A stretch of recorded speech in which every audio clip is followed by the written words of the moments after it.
आधी मई निकल चुकी है। अब आपके भी पर्सलेन में ढेर सारी फ्लावरिंग होने लगी होगी।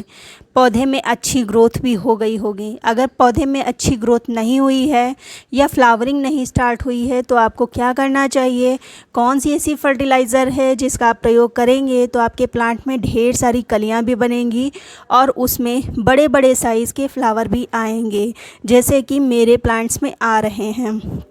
तो चलिए वीडियो को स्टार्ट करते हैं। फ्रेंड्स, मैंने पोर्टुलाका और पर्सलेन की 2 बार कटिंग लगाई। एक मैंने फरवरी में लगाई थी, जो कि हैंगिंग पॉट में लगे हुए हैं, रेलिंग के जो पॉट होते हैं उनमें लगे हुए हैं, जो कि आपने स्टार्टिंग में देखा था। खूब अच्छे से फ्लावरिंग भी हो रही है, पौधे में ग्रोथ भी बहुत अच्छी है। लेकिन ये जो मैंने इस तरह की पॉट में जो लगाया है, इसको मैंने अप्रैल में ही लगाया था, शायद 14-15 अप्रैल को लगाया था।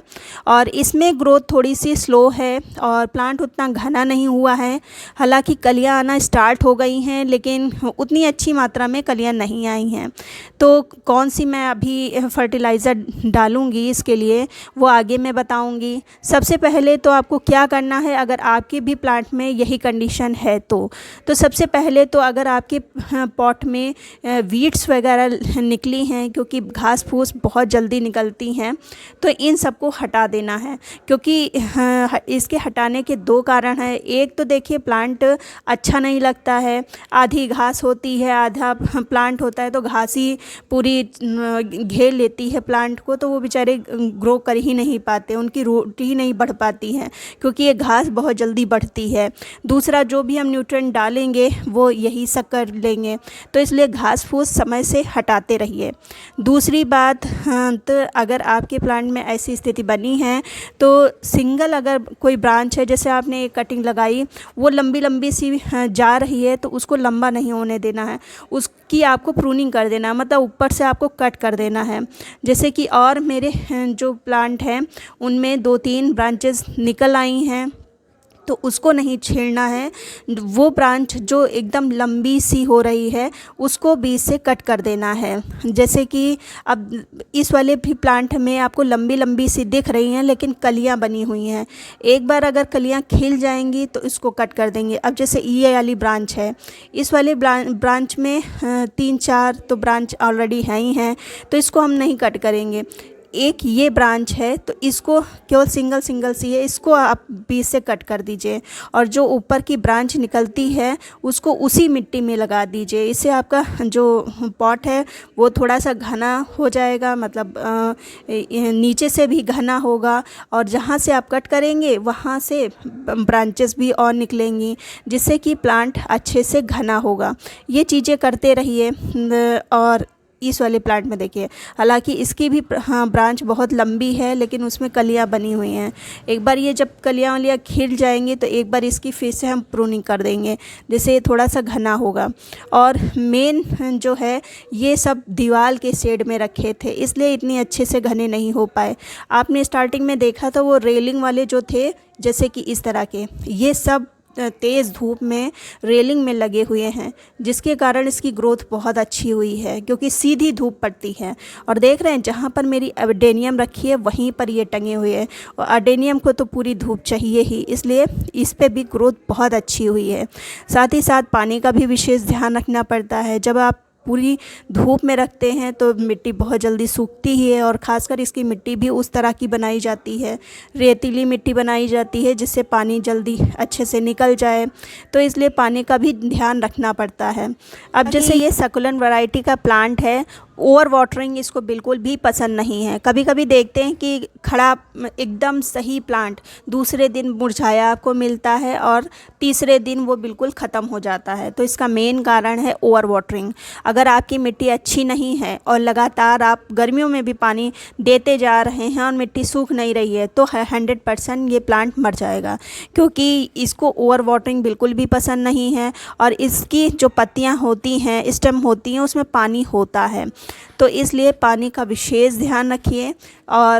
और अगर आपके पॉट की मिट्टी सूख नहीं रही है, गीली ही बनी रहती है, तो इसका मेन कारण है, इसके ही कारण कलियां प्लांट पर नहीं बनती हैं।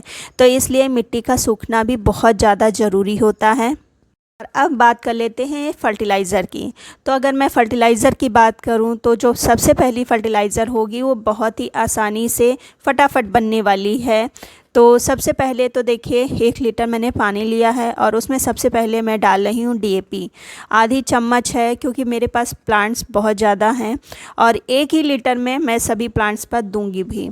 तो इसमें आधी चम्मच मैंने लिया है और ये देखिए ये डीएपी घुलने लगी है, बहुत ही जल्दी घुल जाती है। आप खुद देख रहे होंगे, अगर नहीं घुलती है तो आप आधा घंटा के लिए रख दीजिए। फ़िलहाल मैं इसको रखने ही वाली हूँ। और आधी चम्मच डीएपी डालने के बाद मैंने 1/3 जो स्पून होता है उसमें मैंने डाला है पोटास। ये केमिकल पोटास है। अगर आप ऑर्गेनिक डालना चाहते हैं तो मैं आगे आपको ऑर्गेनिक भी फर्टिलाइज़र बताऊंगी। तो इन दोनों को मिक्स करके आधा घंटा के लिए हम रख देंगे। रखेंगे इसलिए क्योंकि जो डीएपी हमारी वाटर सॉल्युबल नहीं है, ग्रेन्यूल्स फॉर्म में है, हालांकि बहुत जल्दी घुल जाएगी, लेकिन फिर भी हमने रख दिया है आधा घंटा के लिए, जिससे दोनों ही फर्टिलाइज़र आपस में अच्छे से मिक्स हो जाएं। आधा घंटा के बाद हम दोनों को अच्छे से मिक्स करके और यही 1 लीटर पानी में हम थोड़ी थोड़ी मात्रा कम से कम 15-20 मेरे पास कुछ हैंगिंग पॉट्स में लगे हुए हैं, कुछ इस तरह की पॉट्स में लगे हों, उन सब में डालेंगे। और देख रहे हैं बस मुझे लगता है कि 250 ग्राम ही पानी होगा, पड़ा होगा दोनों ही पॉट में। तो इतना ही पानी आपको देना है। अब अगर केमिकल आप नहीं डालना चाहते हैं, ऑर्गेनिक फर्टिलाइज़र, घरेलू फर्टिलाइज़र ही डालना चाहते हैं, तो सबसे पहले तो आप देखिए थोड़ा सा पानी लीजिए और लगभग 1 गिलास ये पानी है और उसमें हमने 1 चम्मच चाय की पत्ती डाली है। और ये पानी सिंपल है, कोई गुनगुना पानी नहीं है, सादा पानी है। और जो दूसरी चीज़ ली है वो है बनाना पील। एक ही पील है, एक ही उसका है बनाना का, और उसको मैंने छोटे छोटे पार्ट्स में काट लिया है। और इसको हम 1 रात के लिए ढक्कन लगा के रख देंगे। 1 रात के बाद ये अच्छे से तैयार हो जाएगा। फिर इसका पानी छान के हम सादे पानी के साथ में इसको डाइल्यूट कर देंगे और इस पानी को हम अपने पोर्टुलाका या पर्सलेन दोनों पर ही यूज़ कर सकते हैं। बहुत अच्छा रिज़ल्ट मिलेगा। बनाना में बहुत अच्छा पोटेशियम होता है और चाय की पत्ती में तो नाइट्रोजन होता ही है, दोनों ही बहुत अच्छा काम करते हैं। लेकिन फर्टिलाइज़र के अलावा मैंने जो बातें आपको बताई उनको ज़रूर फॉलो करिए, क्योंकि कभी कभी पर्सलेन पोर्टुलाका में देखा जाता है कि आप कुछ भी ना इसमें डालें, लेकिन अगर आप इसको धूप में रख दें तब भी बहुत अच्छी फ्लावरिंग करता है। इसी प्लांट को कहते हैं कि कम मिट्टी में, कम फर्टिलाइज़र में, कम पानी में ये चलता है। तो इसलिए आप फर्टिलाइज़र के पीछे ज़्यादा मत भागिए, बस इसको थोड़ा सा धूप में रखिए और पानी अगर मिट्टी सूख जाए तब पानी दीजिए, बहुत ज़्यादा पानी भी नहीं देना है। तो इन चीज़ों का आप ध्यान रखिए, आपके पोर्टुलाका में 100% ग्रोथ भी होगी और फ्लावरिंग भी होंगी। तो उम्मीद करती हूँ वीडियो अच्छा लगा होगा। अगर अच्छा लगा है तो लाइक कर दीजिए, सब्सक्राइब कर लीजिए।